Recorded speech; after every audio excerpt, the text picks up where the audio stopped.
Samozavestna Primorka Mojca Šapla življenje zajema z veliko žlico. V tujini je uspelo to, kar so sanje marsikaterega Slovenca. Trenutno sem v Harrodssu in sem zaposlena prek Louis Vuittona. Sliši se kot hollywoodska zgodba, saj Mojca prihaja iz preproste družine iz Ajdovščine, danes pa v roki drži zlate bančne kartice brez limita največjih arabskih šejkov. Provedem če želijo, od private jeta do diamantov, do najboljših restauracij v Londonu.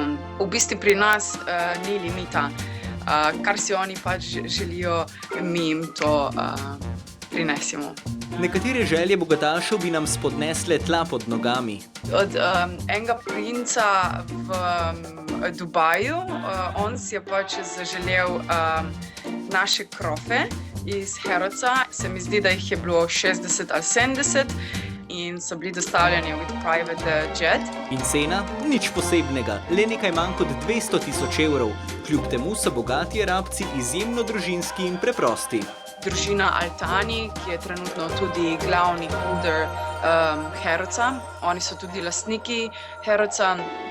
To so velike družine, to govorimo o 300-400 ljudi v eni družini in so zelo preprosti ljudje. Nikar torej ne bodite presenečeni, če boste nakupovali v Harrodsu in vas bodo pozdravili v slovenščini. To bo prav gotovo Mojca.